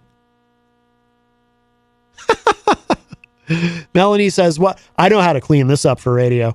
I'll use the I'll say it the way the young people say it now. What? You can't say old AF on the radio? No, you cannot." McCain had a good sense of humor about it, though. He used to refer to himself as older than dirt. He kind of wore it as a badge of honor. But and McCain, man, McCain was what was cool about McCain? I respected this. And if you haven't seen it, it's on YouTube. Probably most people have seen it, and I don't know if everyone necessarily remembers it, but it left an impression on me on two separate occasions. It might have both been at the same event, but on two separate occasions, people stood up at McCain events and started talking about how they didn't trust Obama because they thought he was a terrorist, or thought he was this very old woman said, "I don't trust him. He's an Arab," or something. And in both instances, McCain grabs the microphone back and says, no, that is not true. You can't say that about him. That is not true. And you have nothing to fear in terms, if he is president, he says, "I think I'd make a better president, but he's not going to, he's not going to do what you're implying you think he's going to do if he's president," in other words, right? I don't remember exactly how he said it, but he had the class and the integrity to, when someone, a supporter of him, stands up and says something about Obama that is factually untrue, but might have been politically convenient to let that person think that, but it's not true. And McCain had the integrity to say, no, I'm sorry, that is not correct, and I need to correct you on that. He's not a Muslim. He's a Christian, or he purports to be. He's not a terrorist. He wasn't born somewhere else. He's an American citizen running for the presidency. And he's I think at one point he even said he's a good man. We just disagree. We disagree on policy, but he's a good man. And can you imagine that happening today in today's Republican Party? Forget it. Hell, I remember thinking even 4 years after that in 2012, I remember thinking, I don't even think Mitt Romney would have handled that the way McCain did, to be honest with you. I don't think he would have.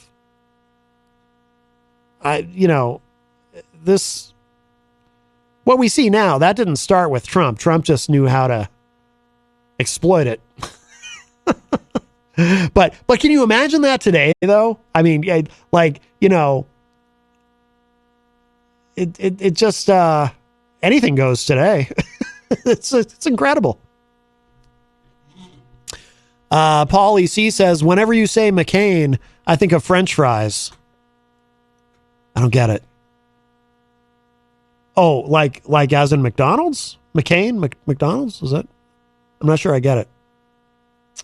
But we love Paul EC, Retro Spectrum Radio. You might have to explain the joke, though. I'm not sure I get it, Paul.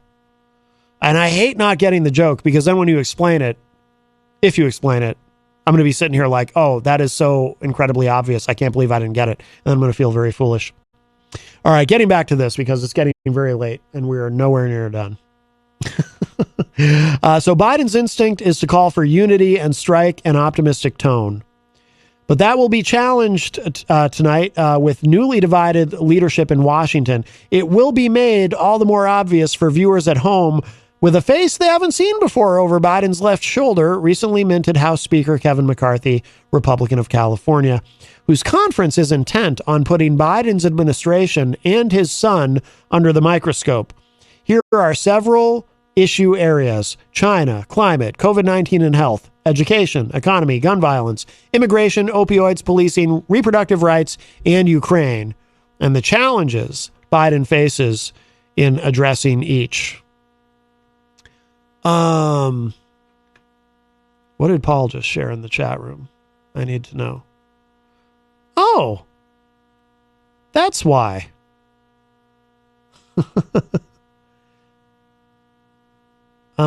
This is McCain Super Fries.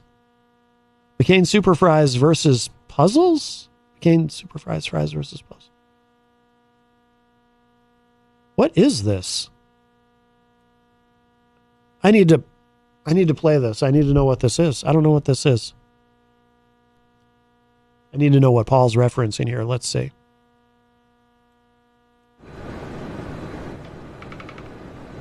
I kinda just want fries. McCain Super Fries. Golden, crispy, delicious. Fries versus everything. Oh, okay. I didn't know that was a thing. They are not an official sponsor of WMNH, by the way, McCain Super Fries. Although if they'd like to be, we would gladly accept their money. Okay. Well, I learned something.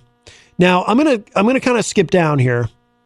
So we've got or skip around. So we've got China, climate, COVID-19 and health, education, economy, gun violence, immigration, opioids, policing, reproductive rights, Ukraine.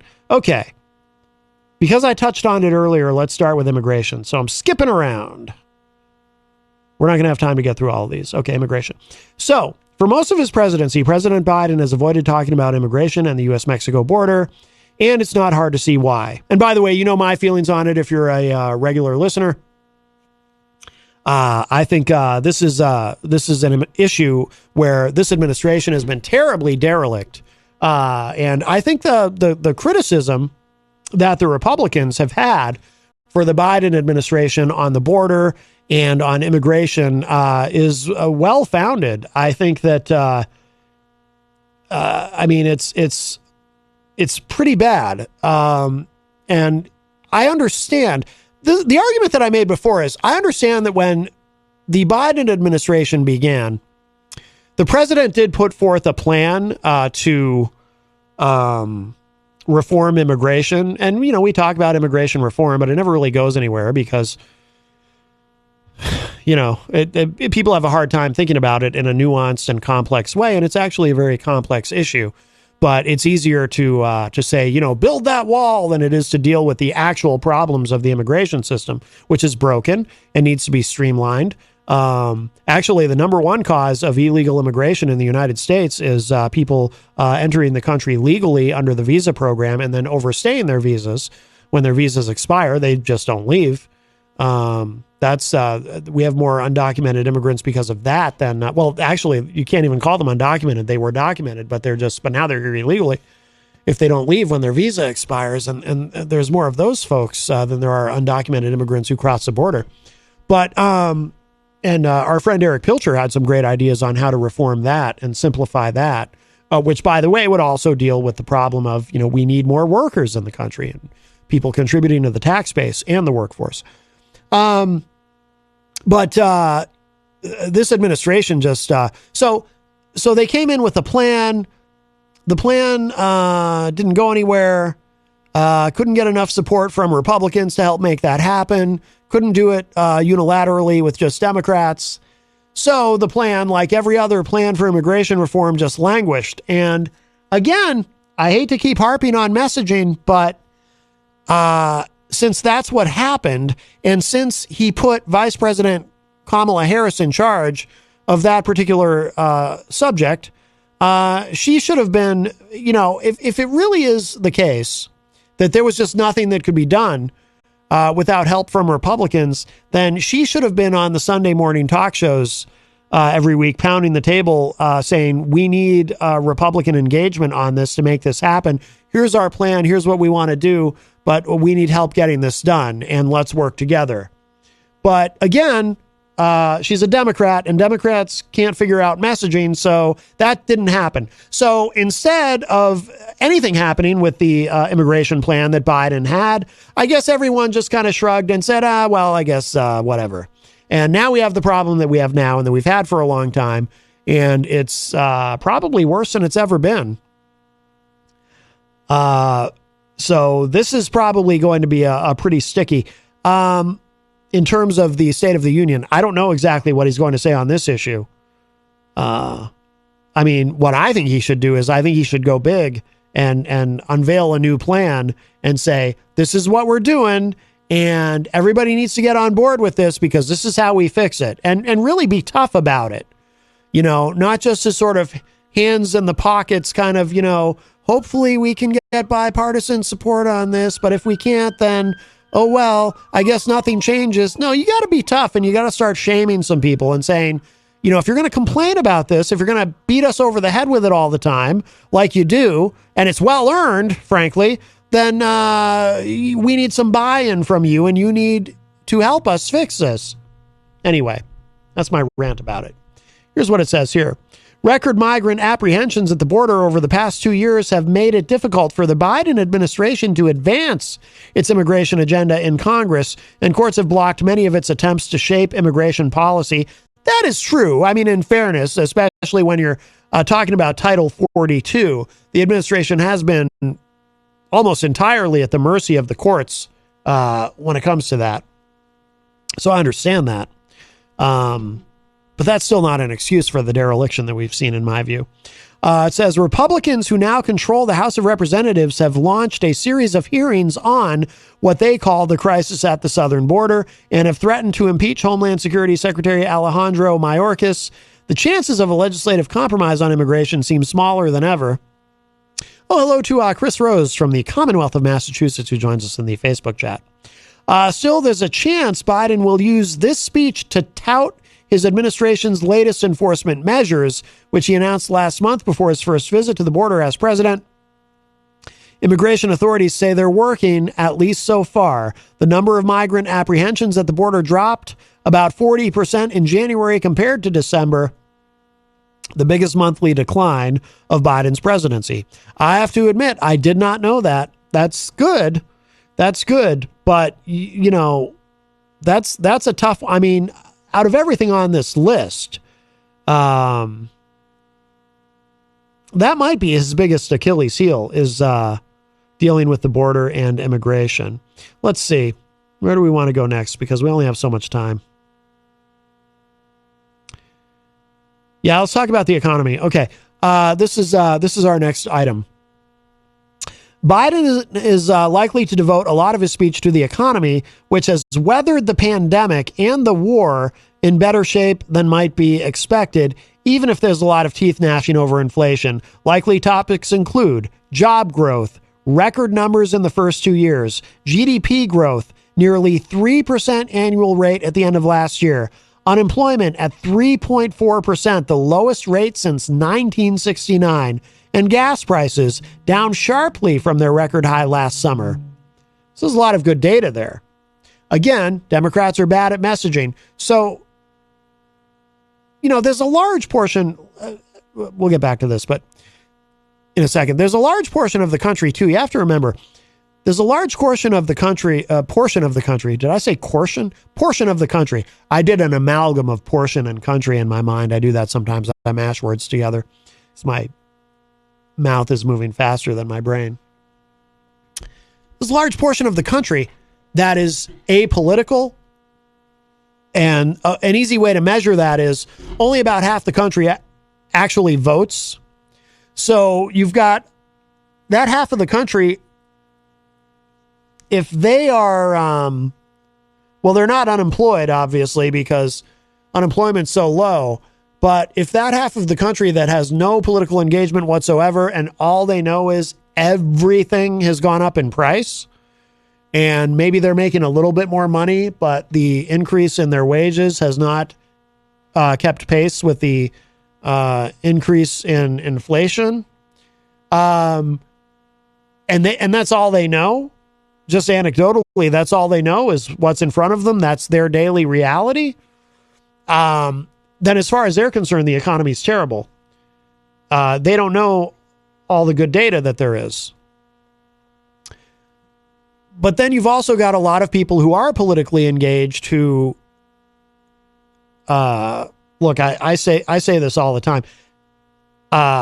I think that generally speaking, and a lot of economists I think most economists would back me up on this, by the way. This is not, for people who like to think of politics in purely a binary partisan way, this is not convenient. But this is what I believe to be true.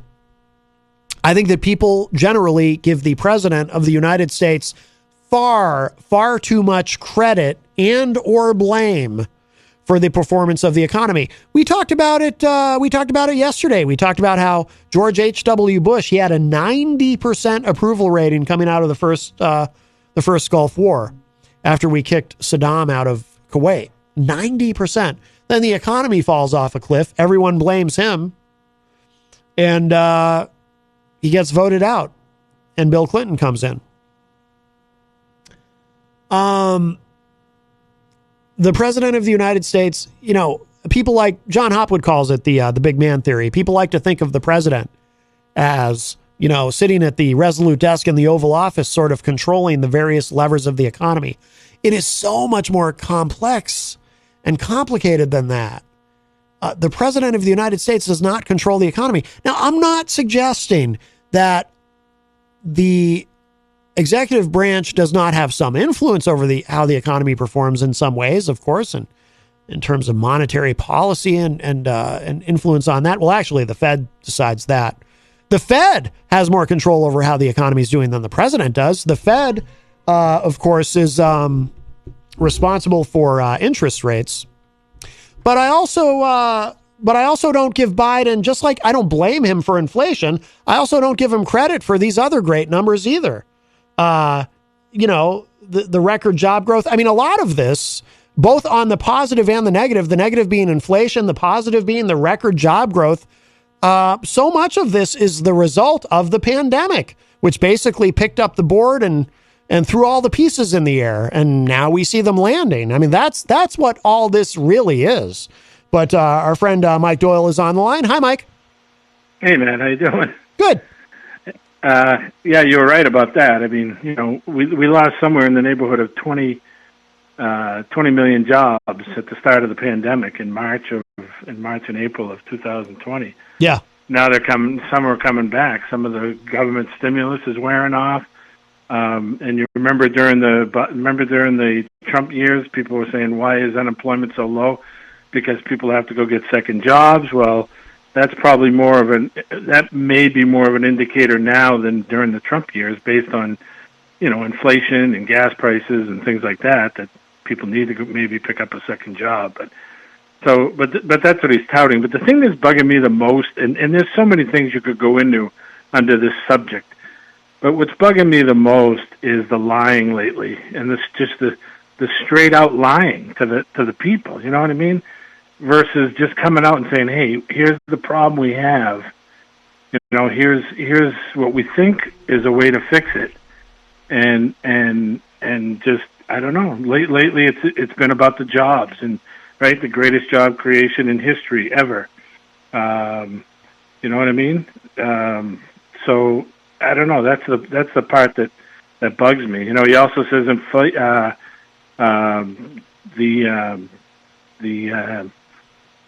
when he took office, he had a disaster when he inherited the economy. He said it was a disaster. He's been saying that, and everybody who's speaking for him, including Buttigieg, has been saying it was a disaster. Well, during the primary months, it was 2%, and during when he took office, it was 1.4%, and so he's got to stop saying when I took it over, it was a disaster. So that's just a straight out lie. You know what I mean? But people who don't research the facts don't realize that. It's the same with inflation. I don't blame it all on him, but I blame more than you do on him. And, it broke 9% for the first time in 40 years. Now it's coming back down, and they keep going how great they're touting how great they are at lowering inflation. Well, you know what I mean? It got raised under you, whether it be not all you, but a lot of some of the stuff you were doing, and now it's coming down. You don't take credit for lowering something that was bad to begin with.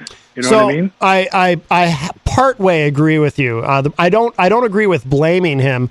I mean, inflation is not an issue unique to the United States. That is a global problem, just like so many of the other problems coming out of the pandemic. So I certainly don't blame him for it. But the part I do agree with you on is I also don't agree with him taking credit, though. I mean, I understand, of course, he's going to do that politically, but I certainly don't give him credit for it coming down. Again, I think that's just a natural ebb and flow of things. It had to start coming down at some point.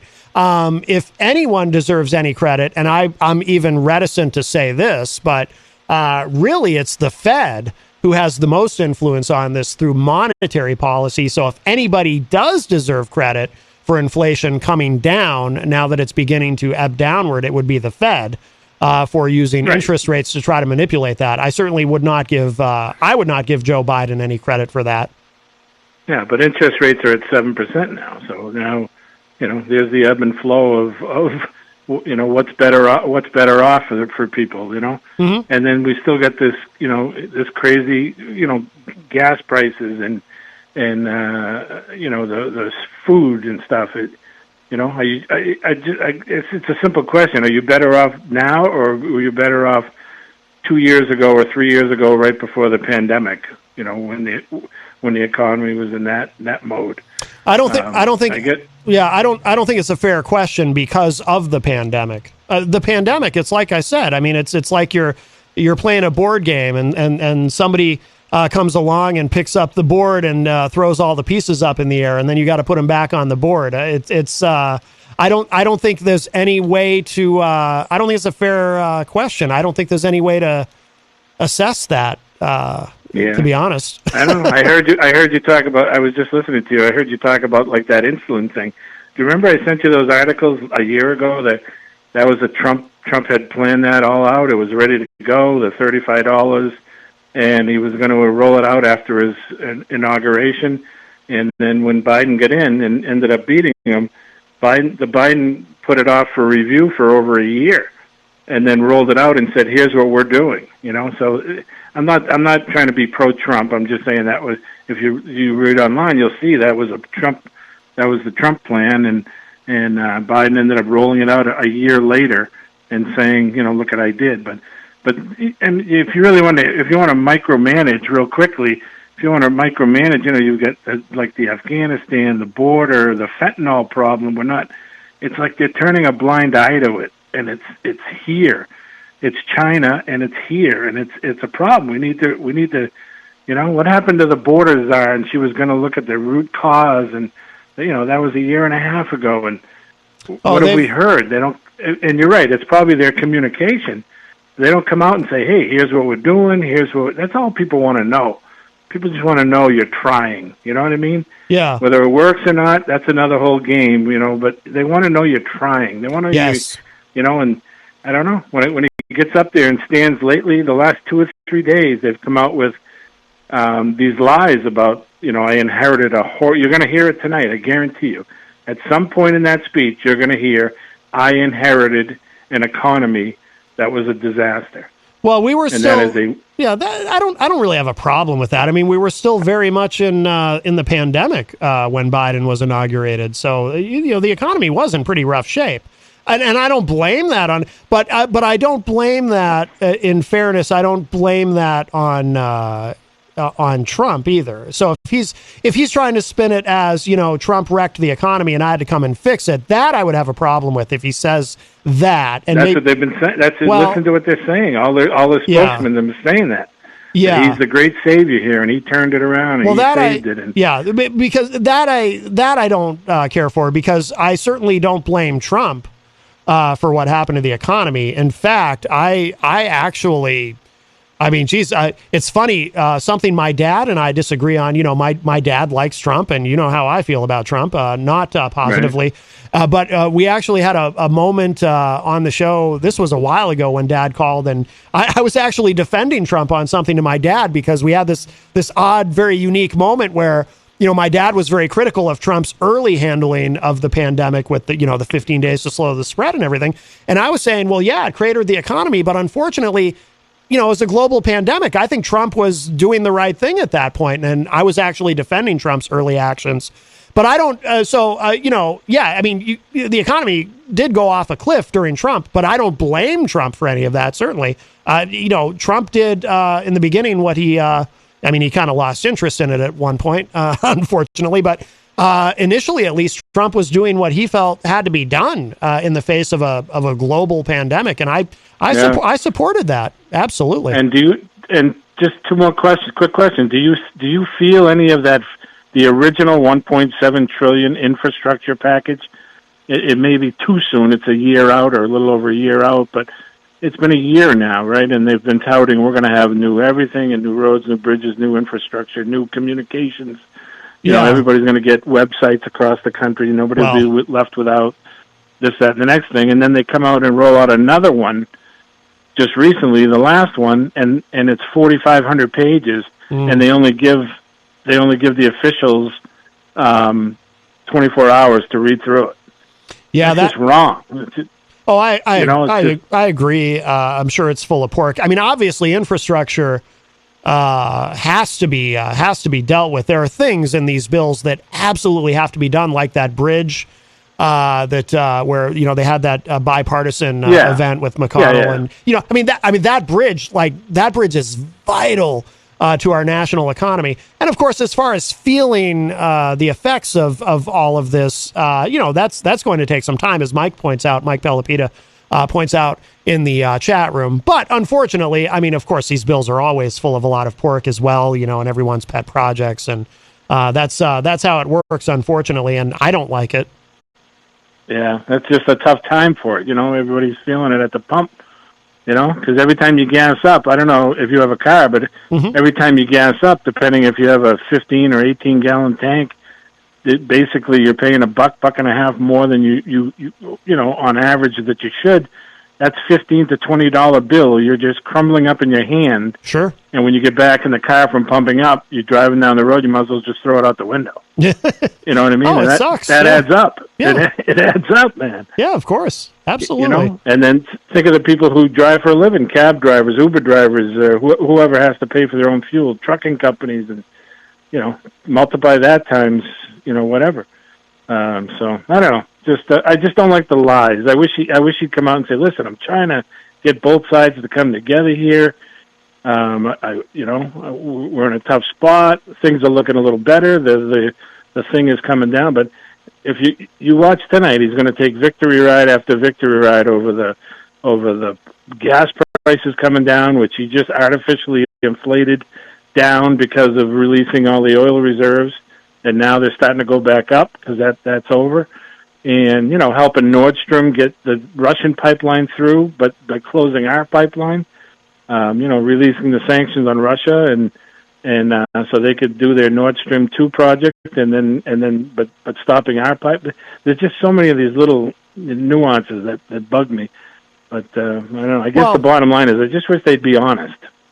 Well, that's not anything new, though. I mean, unfortunately, you can take any State of the Union address from any president and look up, and I'm sure we'll do it this week because I love to do those fact checking. There's some great websites like PolitiFact and factcheck.org where they'll list, they'll go over everything that was said in a speech, and, they'll list the things that were true, that were false, that were somewhat true, that were mostly false, and you can do that. You can do that for any speech. And I'm sure tonight's speech will be no different. There will be exaggerations. There will be lies. There will be factually correct things. There will be all kinds of stuff, and it will be very interesting to see what we get. Yeah, he was going to be the president that united the country, remember? And That was his big thing, and that's probably not happening either. But well, I don't put that. Anyway. on, I don't put that on him. I know, but he just said it. I mean, that was his big Well, thing. sure. I'm going to reunite. I'm Yeah, going to unite everybody. Unite everybody. He may have. I don't know. It didn't happen. He may have not. Anyways, yeah, it'll be interesting. I just wish there wasn't so much embellishing it. And I'm sure Trump did his share of it. Believe me. Well, that's the thing. I know he did. Well, of course he did. He did quite a bit. Yes, Trump not exactly known for his honesty. Yeah. So well, Biden's running a close second these days. That's all I'm saying. I don't know about that. You'll hear it tonight. But anyways, good show, good topic. I'll leave you a few more minutes so you can dig into a few more things. All right, thanks, Mike. I appreciate the call. Thanks. See you. Okay, bye-bye. All right, very good. That was our friend Mike Doyle. If anyone wants to get in with a quick call, you can. It'll have to be quick, though. 603-250-6007, 603-250-6007. And personally, I would like to see a very big, since Mike was talking about gas prices, and I'd like to see just almost a Manhattan project on renewables in the United States. Just as this has nothing to do with the State of the Union, but since the subject came up during Mike's call, Brian Kemp, I may have mentioned this recently on the show. Brian Kemp, the conservative Republican governor of Georgia, you know what he's doing right now in his state? He wants to make Georgia the center of the universe, or at least in the United States, for the manufacturing, for auto manufacturing, but not of gas-fueled cars. He wants to make Georgia the center of auto manufacturing for EVs, electric vehicles. And why does he want to do that? Why is this so important to him to make Georgia where everyone builds their electric cars? Because he's concerned about climate change? Doubtful. He wants to do it because he sees the economic opportunity in it. Brian Kemp, a conservative Republican, and I stress that because conservative Republicans tend to be more pro-fossil fuels and very skeptical about renewables. But Brian Kemp says no. He says the future is renewables, and we can do it, and it will create jobs. And, eventually the time is going to come where, jobs in coal and, for example, coal mining and so forth, those are going to go away. But we can create an entire new economy with green energy and renewables. And he wants to be at the forefront of that. He wants his state to be at the forefront of that, even while many in his own party, I'm sure, don't want that or just don't have any particular interest in it. But Brian Kemp sees the opportunity there. And I think from everything I've read, the opportunity there is quite tremendous across the board on renewables and green energy. We just have to have the will in this country, the political will, to want to do that. And I think it's worth doing. I think this big rock that we all live on is worth saving, and I'm very concerned. But we are about out of time, so here's what we'll do. We will go ahead and wrap up. But the State of the Union, of course, is tonight. President Joe Biden giving the State of the Union address, and we'll see. We'll see how it goes. Don't forget, tomorrow on the show, we have a busy show. Jessica will be here in the first hour. She's a tenants' rights activist, and I think one or two other people will be here as well. And then in the second hour, we have a musical guest, Infinity Vein, joining us. They are from Texas, and they'll be calling or Skyping in. Looking forward to that. We had them on the show before, and I really enjoyed the conversation a lot, but they've got some new music, so that will be wonderful. Oh, Jenny in the chat room says, good show. Thank you. And Melanie says, hugs and kisses to you all. Have a great night.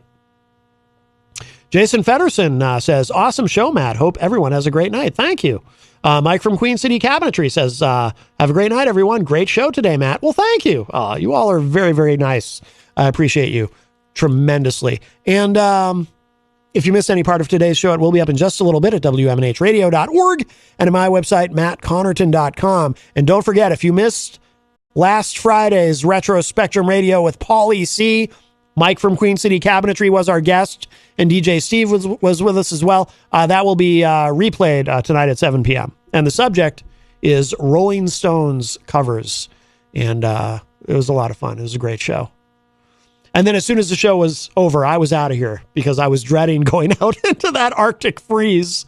Oh, my God. We'll leave you with a little bit of Black Widow from Bullet to the Heart, who we had on the show with us yesterday. I love this song. I love the bass line. And I'll talk to y'all a little bit later. Bye, everybody.